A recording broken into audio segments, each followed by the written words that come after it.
여러분, 우리는 말에 관한 얘기들을 참 많이 듣고 말을 굉장히 조심해서 해야 된다 하는 걸 잘 알고 있습니다. 말이 씨가 된다는 말도 듣죠. 그래서 말이 어떤 말을 심느냐에 따라서 열매가 달라진다 이런 얘기도 하고, 뿌린 대로 거둔다 이런 얘기도 듣습니다. 뿌린 대로 거둔다는 이야기에도 말에도 해당되는 말씀이라고 생각되었습니다.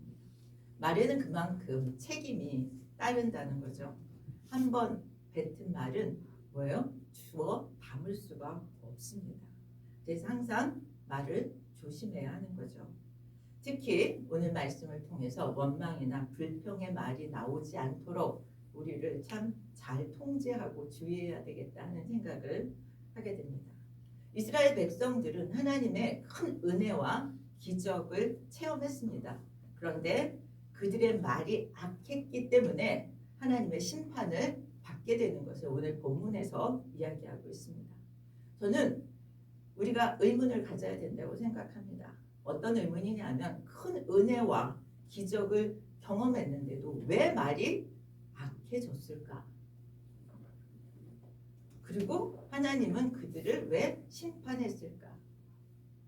여러분, 우리는 하나님의 은혜를 이렇게 그 출애굽 과정에 그런 대단한 그런 은혜가 아니어도 구원받은 은혜와 등등의 은혜들을 경험하고 살아갑니다.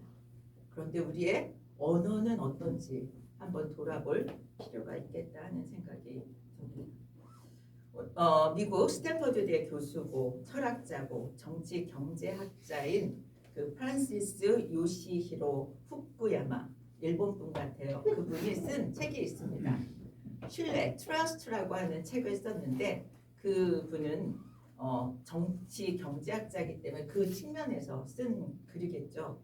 한 사회에 신뢰가 형성되면 좋은 사회적인 자본이 생겨난대요. 신뢰가 생기면 좋은 사회적인 자본이 생겨나면서 문화적인 기제, 종교나 문화적인 기제를 통해서 신뢰 관계가 전수되고 확장되어진답니다. 그래서 그런 사회는 어떻게 되냐면 계약이나 법에 의해서가 아니라 자발적인 사회성을 중심으로 해서 움직이는 사회가 되어진대요. 우리가 나라를 위해서 기도할 때 어떻게 기도합니까? 건전한 상식과 도덕과 윤리가 다스리는, 그것이 작동되는 나라가 되도록 그렇게 기도하잖아요. 바로 같은 맥락이라고 여겨집니다. 이렇게 이 사회적인 자본이 생겨나면 민간 대기업들이 형성되어지고 국가의 성장과 발전이 이렇게 그 민간에 의해서 더 발전되게 되어진다라고 하는 얘기를 하게 됩니다. 높은 신뢰도를 가진 사회, 낮은 신뢰도를 가진 사회에 영향을 주는 것이 무엇인가를 이 사람은 뭐라고 얘기하냐면 기독교의 영향력이 크다라고 하는 것을 연구를 통해서 얘기하고 있습니다. 미국이 매우 개인주의적으로 보이지만 실제는 교회를 중심으로 한 신뢰 관계가 형성된 공동체적인 성격이 많다라고 이 사람은 분석하고 있습니다. 그렇다면 우리는 그리스도인으로서 교회를 중심으로 한 신뢰는 어떤 것이어야 하는가, 무엇을 신뢰하여야 하는가를 생각해 볼 필요가 있다고 생각되었습니다. 기독교가 가져오는 신뢰는 어떤 것이어야 하는가? 첫 번째는 뭐에 대한 신뢰가 우리에게 있어야 될까요? 하나님에 대한 신뢰입니다. 성도들인 하나님이 이 세상을 다스리시고 하나님의 사람들을 하나님은 가장 선하게 인도하신다고 하는 그 신뢰를 가지고 사는 사람들이 그리스도인이라는 것입니다. 여러분, 우리는 하나님에 대해서 이런 신뢰를 가지고 계신가요? 그것이 하나님에 대한 신뢰, 하나님은 우리를 선하게 인도해 가실 거다, 합력하여 선을 이루게 하시는 분이라고 하는 그러한 신뢰감으로 하나님을 믿을 뿐만 아니라 이러한 신앙을 가진 사람들 사이에서도 뭐가 이루어져요? 신뢰가 생겨난다는 거죠. 저는 여기서 왜 은혜와 기적을 경험했음에도 불구하고 왜 저들의 말이 박해져서 하나님의 심판을 받았을까에 대한 답이 있다고 생각되어져요. 무슨 답입니까? 하나님에 대한 신뢰를 저들이 하나님을 경험했음에도 불구하고 잃어버렸기 때문이라는 거죠. 하나님이 지금 상황과 여건을 보면서 그 상황과 여건에 매몰되어서 하나님이 선하게 좋게 인도하실 것 같이 여겨지지 않는 그런 불신앙이, 그런 신뢰를 잃어버린 상태이기 때문에 원망과 시비가 나왔다고 볼 수 있습니다. 하나님이 선하게 인도하실 것 같지 않아. 지금 너무 힘들어. 이렇게 생각되어지면 마음에서 정확하게 불평과 원망이 나오게 된다는 거죠. 저는 우리 나라에 또 우리 자신들이 이 사회적인 좋은 그러한 그 신뢰를 가진 사회가 되기를 소원합니다. 그런데 우리나라는 어떤가 하는 생각을 하면 예전에 제가 어떤 분의 이야기를 들었던 게 생각이 났어요. 초신자고 예수님을 막 믿고 뜨거워져서 사업을 하셨던 분입니다. 그래서 그분은 직원을 뽑을 때 예수 믿는 사람들을 뽑아서 정말 그 예수 믿는 사람의 성품으로 직장 생활을 하고 자기도 그렇게 직원들을 대우하고 그렇게 해야 되겠다라고 직원들을 크리스찬을 다 뽑았대요. 그랬더니 직장 생활을 하면서 더 이기적이고 또 실제로 성실하지도 않고 교회 간다는 핑계로 야근도 빼먹고 이런 것들을 보면서 그분이 자기는 이제 더 이상 크리스찬을 뽑으려고 하지 않겠다고 이런 이야기를 하는 것을 들었습니다. 사회적인 그런 자본이 형성되는 것이 아니라 이것은 그리스도인의 공동체가 지금 우리 사회에 주시는 그런 신뢰를 형성하는데 매우 적신호를 보여주고 있는 게 아닌가 하는 생각을 하게 됩니다. 그리스도인으로서 하나님에 대한 신뢰가 삶으로 실천되지 않음으로써 나타나는 부작용이 그런 모습이었지 않았나 하는 생각을 합니다. 오늘 말씀에서 우리가 하나님에 대한 어떤 신뢰를 가지느냐에 따라서 우리의 언어가 달라지고 우리의 삶이 달라지고 그 결과가 달라진다라고 하는 것을 오늘 본문을 통해서 우리가 교훈받기 원합니다. 오늘 본문의 배경은 우리가 너무나 잘 압니다. 출애굽한 이후로부터 가나안 땅을 정탐하기까지 그리고 이제 가나안 땅으로 들어가기 직전까지 이야기입니다. 출애굽해서 가나안 땅을 정탐할 때까지 뭐예요? 이스라엘의 역사는 불평과 불만의 역사였습니다. 430년 동안이나 애굽의 노예로 살던 이스라엘을 끄집어내서 홍해를 건너는 기적을 체험했고 젖과 꿀이 흐르는 땅을 인도하시겠다고 약속을 주셨습니다. 그리고 그 광야를 지나는 동안 먹을 것을 공급하셨습니다. 만나와 메추라기로 필요한 양식도 공급해 주셨습니다. 심지어 밤에는 어떻게 해요?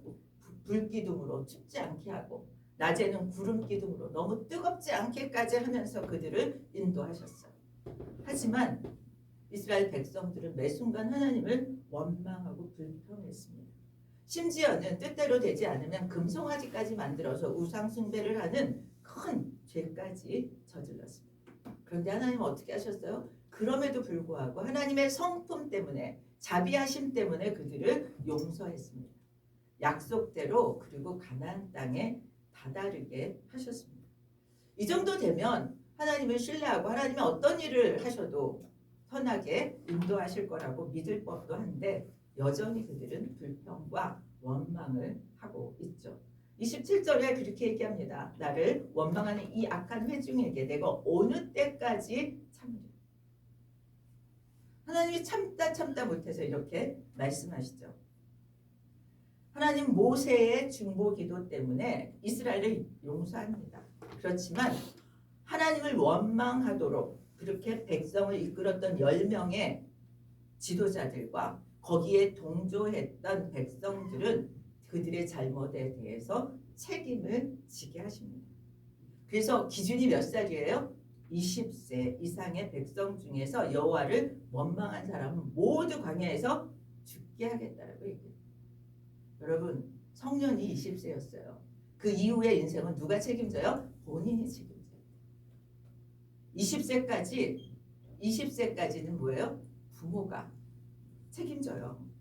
20세 이상 백성 중 여호와를 원망한 사람 모두 광야에서 죽기까지 40년 동안 반역의 죄를 담당해야 됐다라고 얘기해요. 가나안 땅을 악평한 10명의 정탐꾼들은 재앙으로 죽습니다. 그리고 믿음의 말을 했던 갈렙과 여호수아는 또 그리고 그 유아들은 자녀들은 생존해서 가나안 땅에 들어갑니다.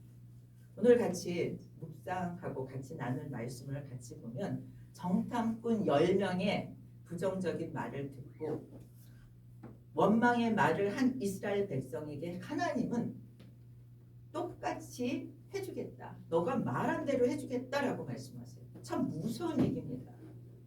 27절에 원망하는 말을 내가 들어노라 라고 말씀하시고 28절에 뭐라고 얘기해요? 너희 말이 내 귀에 들린 대로 내가 너희에게 행하리.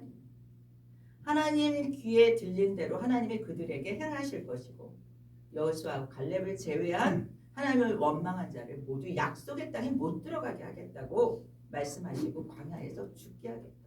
그것이 자기들이 한 말이에요. 하나님은 믿음의 말도 들으시고요. 원망의 말도 들으시고요. 불평의 말도 다 들으시는 줄 압니다. 가나안 땅을 악평했던 정탐꾼 10명의 말도 들었어요. 그리고 백성들의 원망도 다 들으셨어요. 14장 민수기 14장 2절에서 저들이 한 말이 나옵니다. 뭐라고 얘기하냐면 우리가 애굽 땅에서 죽었거나 이 광야에서 죽었으면 좋았을 것을 그렇게 말했고 하나님은 그들의 말대로 광야에서 죽게 하시겠다라고 말씀합니다. 그들의 말대로 꼭 그렇게까지 하셨어야 했나라고 하는 생각을 우리는 해볼 수 있어요. 하나님 자비로우신데 꼭 그들이 그렇게 말했다고 그래 니네 말대로 해줄게 라고 하셨을 왜 그렇게까지 하셨을까? 우리의 생각을 유추해 볼 수 있습니다. 하나님의 약속, 하나님의 가나안 땅을 주시겠다라고 하는 하나님의 약속에 대한 신실하심과 하나님의 전능하심, 하실 수 있는 분이라고 하는 것에 대한 불신앙이었어요. 그것은 하나님 앞에 너무나 심각한 죄였다는 거죠. 하나님이 약속하셨던 걸 이루실 분이라고 하는 것을 믿지 않은 거고요. 하나님이 그것을 하실 수 있는 분이라고 하는 전능하심을 믿지 않았던 거예요.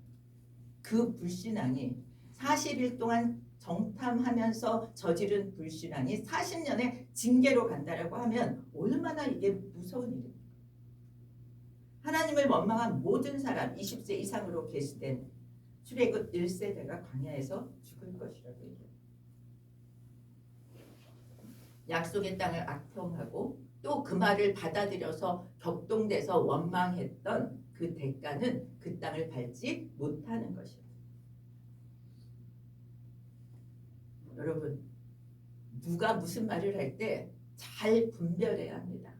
이 말이 맞는지 틀리는지 이 말을 따라야 할지 말아야 할지. 제가 잘 아는 친구의 할머니의 마지막 그 돌아가시기 전에 회개의 내용을 들은 적이 있어요. 아버지가 목사님이니까 어머니는 뭐예요? 목사님 어머니였겠죠. 그래서 큰 교회 목사님이셨고 그 할머니가 정말 기도를 많이 하고 또 가정에서 사모가 밖으로 나가서 할 일이 많으니까 아이들을 다 키워주시고 그랬대요. 그래서 할머니하고 아주 끈끈한 그런 애정이 있어요. 근데 할머니가 돌아가실 때 회개를 막 하셨대요. 근데 그 회개가 뭐냐면 맞장구 친 죄. 사람들이 잘못 얘기하고 그냥 뭐 누구 흉보고 이런 거를 자기가 계속 같이 맞장구를 치고 그냥 좋은 게 좋은 거지 뭐 이렇게 했던 것을 하나님 앞에 마지막에 자기의 삶을 이렇게 정산하면서 그거 너무 잘못했다고 하나님 앞에 회개를 하면서 하나님이 그것도 죄라고 그러더라 이렇게 자기한테 얘기했대요. 그러니까 약속의 땅을 악평하는데 그것을 그대로 받아들인 그 백성들도 죄를 지었다는 거죠. 그래서 그들의 자녀들은 그 땅에 들어가겠지만 출애굽 1세대는 광야에서 방황하다가 죽을 때까지 40년의 시간을 거기서 보낼 수밖에 없는 거예요. 그러면 여러분 40년 그 자녀들이 죽지는 않지만 40년 동안 부모들의 불신앙 때문에 뭐예요? 광야에서 고생을 죽도록 하는 거예요. 저는 젊었을 때 이 말씀을 보면서 신앙생활을 왜 잘해야 되는가? 물론 나의 영혼을 위해서도 그렇지만 내가 잘못한 것 때문에 우리의 자녀들이 광야에서 고생하게 될까 봐 그것도 되게 걱정이 돼요. 자녀들은 잘못이 없어요. 그런데도 불구하고 40년 동안 자녀들도 그 광야 생활을 통해서 고난을 당하게 된다는 거죠.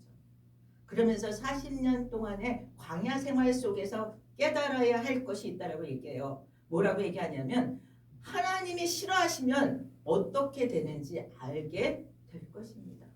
여러분, 하나님이 싫어하시는 일을 꼭 경험해 보지 않고도 안 할 수 있으면 그게 더 복인 줄 믿습니다. 해보고서 하나님 싫어하시는 일을 하면 이건 죽는구나.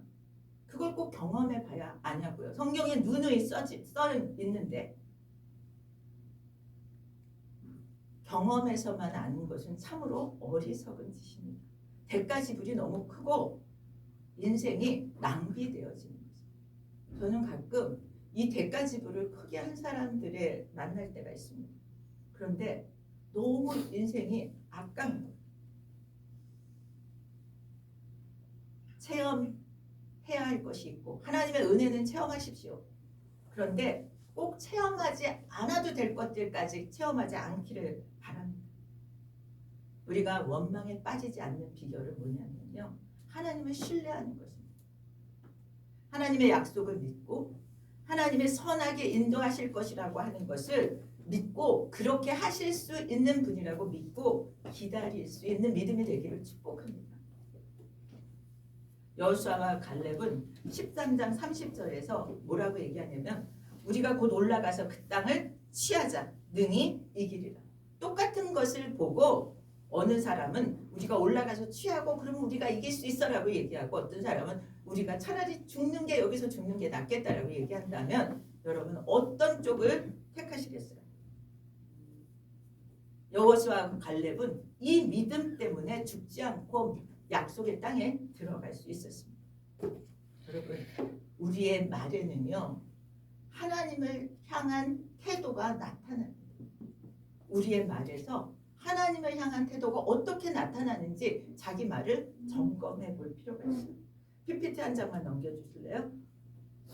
누가복음 6장 45절에 보면 선한 사람은 마음에 쌓은 선에서 선을 내고 악한 자는 그 쌓은 악에서 악을 내나니 이는 마음에 가득한 것을 입으로 말합니다. 그냥 흘러 넘쳐서 나오는 게 말이에요. 말할 때 내 말을 내 속을 들여다보고 말할 수 있게 되기를 축복합니다. 말이 나오기 전에 뭐예요? 믿음의 말이 아니고 긍정과 소망의 말이 아니면 말을 바꾸는 것이 아니라 마음을 먼저 바꾸시기를 축복합니다. 왜? 말이 마음에서부터 나오기 때문에 그래요. 한 장 더 넘겨주세요. PPT. 마태복음 12장 36절 37절 거기 보면 뭐라고 되어 있습니까? 사람이 무슨 무익한 말을 하든지 심판날에 이에 대하여 신문을 받으리니 너 그 말 왜 했어? 라고 주님이 물으실 거라는 거예요. 그래서 37절에 뭐라고 얘기합니까? 내 말로 의롭다함을 받고 내 말로 정죄함을 받으리라. 이 말씀을 우리가 기억한다면 내가 지금 하고 있는 말이 얼마나 정말 중요하고 신중해야 하는가 하는 것이죠. 우리의 말이 생각이 성령의 통제를 받게 되기를 축복합니다. 하나님은 우리를 승리의 길로 인도하시는 분인 것을 믿으시길 축복합니다. 우리는 능력에 하나님을 의지하면 승리할 수 있는 삶을 살게 될 줄로 믿습니다. 주님은 죽음을 이기시고 부활하심으로부터 죄로부터 완전한 승리를 해방을 보여주셨습니다. 여러분 예수님이 사단의 권세를 다 이기셨어요. 우리는 하나님으로부터 사단의 권세를 깨트리고 승리할 수 있는 능력을 부여받은 줄 믿으시길 축복합니다. 왜 아멘 안 하세요? 응? 사단의 권세를 깨트리고 승리할 수 있다는 거예요. 아, 나 못하는데. 여러분 못하죠. 저도 못합니다. 그런데 어차피 우리는 못해요. 근데 누가 할 수 있어요? 우리 안에 계신 주님이 할 수 있어요. 저는 이번 금요 기도회를 하면서 하나님이 그것을 경험하게 해주셨어요. 정말 생각지 않았던 기도를 하게 하셨고, 기도하는 가운데 영적 전쟁을 치르게 하셨고, 그 가운데서 하나님의 임재와 하나님의 능력이 경험되어졌습니다. 어차피 저는 못합니다. 우리는 할 수 있는 게 별로 없어요. 그러나 하나님의 능력이 하십니다. 하나님이 함께 하시면 하십니다. 믿으십니까? 하나님을 의뢰하세요. 우리는 하나님으로부터 사단의 권세를 깨트리고 승리할 능력이 있습니다. 아멘 하셔요. 왜 나올 때까지 할 거예요? 어? 사단의 권세를 깨트리고 승리할 능력이 있습니다. 우리 주님이 하실 거니까. 그런데 사탄은 우리한테 어떻게 해요? 계속해서 의심하게 해요. 하나님의 능력을 불신하게 만들어요. 그리고 계속 너 못해. 너 안 돼. 세상에 이러잖아. 얼마나 합리적인 근거를 가지고 우리를 들이미는지 몰라요.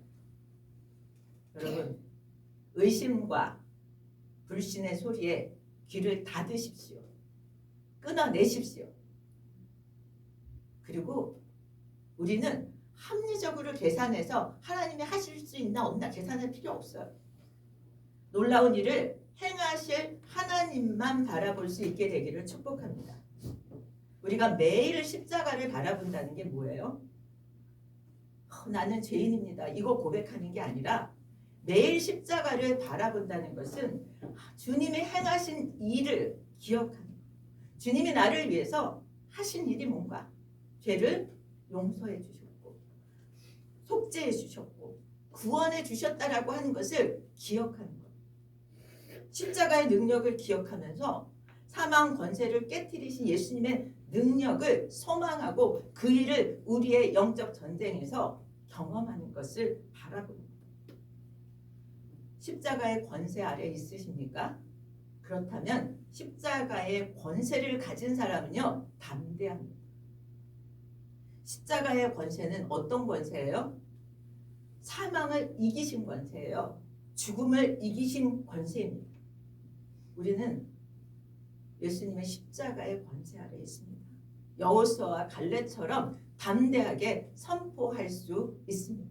우리가 약속의 땅으로 올라가자. 우리가 이기리라. 여러분, 이 담대함이 우리에게 다시 부어지기를 축복합니다. 여호수아와 갈렙을 제외하고 하나님이 약속하신 가나안 땅에 대해서 악평한 10명의 정탐꾼과 거기에 함께 했던 사람들 어떻게 되었나요? 10명의 정탐꾼은 여호와 앞에서 재앙으로 인해 죽는다고 나와 있습니다. 지도자가 참 중요해요. 나라의 지도자도 교회의 지도자도 작은 교회의 은혜교회 목사도 되게 중요하다고 생각합니다. 어떤 방향으로 어떤 복음을 어떤 말씀을 제대로 정하느냐 못 짜느냐가 그 영향력이 엄청나기 때문입니다. 하나님의 뜻이 분명하더라도 지도자가 그것을 제대로 알지 못하고 잘못 백성들을 이끈다면 백성들은 뭐예요? 잘못된 길로 가게 되는 거죠. 10명의 지도자는 하나님을 불신해서 하나님의 뜻을 제대로 전하지 못했습니다. 약속을 불신했고요. 가나안 땅을 악평한 10명의 정탐꾼에게는 준엄한 심판이 내려오죠. 불신앙에 기초한 부정적인 보고가 백성들을 원망으로 이끌었어요. 그리고 공동체에 악영향을 미쳤습니다. 그들은 심판의 대상이 돼서 죽게 되죠. 사단이 하는 일이 뭐예요? 사단이 하는 일이 부정적인 관점과 부정적인 생각을 갖게 하는 거예요. 어떤 렌즈를 꼈느냐에 따라서 보는 게 다 달라지잖아요. 빨간 렌즈를 끼면 세상은 다 빨갛습니다.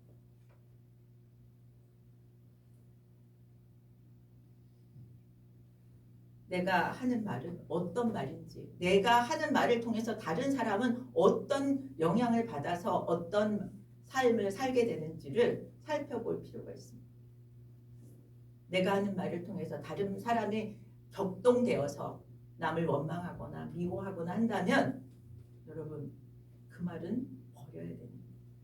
내가 하는 말을 통해서 사람들이 소망을 갖고 힘들지만 힘을 낼 수 있는 말을 하고 있다면 그것은 믿음의 말로 사람을 세우는 일을 하는 것입니다. 10명의 정탐꾼의 죽음은요, 책임 있는 자리에서 책임을 다하지 못한 결과입니다. 35절에 뭐라고 얘기하냐면 모여서 나를 거역하는 이 악한 온 회중에게 내가 반드시 이같이 행하리니 그들이 이 광야에서 소멸되어 거기서 죽으리라. 그렇게 되는 이유가 뭐예요? 죄의 삭은 사망이기 때문에 그렇습니다. 백성에게 불신과 원망의 씨를 뿌렸던 10명의 정탐꾼들은 재앙을 받았다라고 얘기해요. 여러분, 불신의 말은요, 불신의 소리는 자기 혼자만 망하지 않아요. 입 밖으로 내서 다른 사람한테 그런 소리를 전하면 공동체에도 다른 사람들에게도 악 영향을 미칩니다. 여러분 모임들 많이 하잖아요. 누구를 만나고 나서 어떤 마음인지 잘 생각해서 그 모임을 할 건지 말 건지도 결정해야 돼요. 그 모임을 만나고 그 사람 누군가를 만났을 때 소망이 생기고 기쁨이 회복되고 열심을 내고자 하는 에너지가 나온다면 그 모임은 좋은 모임입니다. 그런데 왠지 갔다 오면 불편하고 열등감이 느껴지고 좌절되고 그렇다면 그 모임은 끊어야 될 모임입니다. 여호수아와 갈렙은 하나님의 약속을 신뢰하고 믿음의 보고를 한 결과가 어떻게 되었어요? 약속의 땅에 들어가게 되었죠. 내가 하는 말에 영향력을 생각하면 매우 신중하게 말하게 되어질 것입니다. 우리가 살 길은요, 그분을 신뢰하고 믿음과 순종으로 반응하는 것이 우리가 살 최선이라고 생각되었습니다. 말에는 힘이 있습니다. 특별히 영향력이 큰 사람들, 부모, 교사, 목사, 지도자, 이들의 말에는 더 큰 힘이 있어요. 보통 부모들이 별로 주의 안 하고 말할 때 참 많이 있습니다. 굉장히 조심해야 돼요. 하나님의 뜻이 무엇인지 분명히 알고 제대로 분별해서 말할 수 있기를 예수 그리스도의 이름으로 축복합니다. 그러려면 그걸 분별하고 신중하게 말을 잘하려면 어떻게 해야 돼요? 말씀을 알아야 돼요. 말씀의 정신이 무엇인지 말씀에서 어떻게 말하라고 하는지를 알아야 돼요. 그거는 말씀을 읽는 거예요. 연구하는 거예요. 그리고 그 말씀을 적용하는 거예요. 한마디 나의 한마디 말이 살리기도 하고 죽이기도 합니다.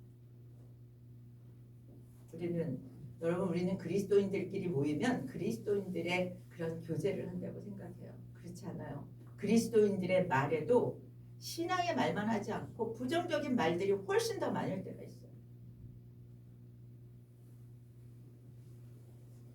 믿음의 사람이기 때문에 더욱 믿음의 말을 할 수 있게 되기를 축복합니다. 실수 없이 말하고 싶죠. 말을 안 하다가 가끔가다 말을 하면 실수가 되게 많아요. 그러기 위해서는요, 성령으로 늘 충만해야 합니다. 여러분, 우리의 심령이 속에서부터 나온다 그랬잖아요, 말이. 그래서 우리의 심령이 성령으로 채워지기를 바라고요. 하나님의 말씀으로 채워지기를 축복합니다. 우리가 글이나 말을 보면은요, 그 사람의 속사람이 보여져요. 저는 아침마다 여러분과 저를 위해서 기도할 때 하나님의 전신갑주를 입는 기도를 합니다. 영적인 보호와 인도를 위해서. 그 중에서 가장 중요하게 생각하는 것은 다 중요하지만 구원의 투구를 쓰는 일이에요. 어떤 생각을 내가 받아들이고 어떤 생각을 버릴 것인가. 그 분별을 제대로 하게 해달라고 기도합니다. 사단은 끊임없이 우리를 생각을 통해서 공격하고 미혹하거든요. 그래서 생각을 골라내는 우리들이 되기를 위해서 기도합니다. 여러분, 지혜가 무엇입니까? 지혜는 성령이 우리 마음속에 넣어주시는 생각입니다. 그래서 성령의 지혜를 달라고 얘기하죠. 그래서 성령이 주시는 지혜는요, 나도 살리고 남도 살립니다.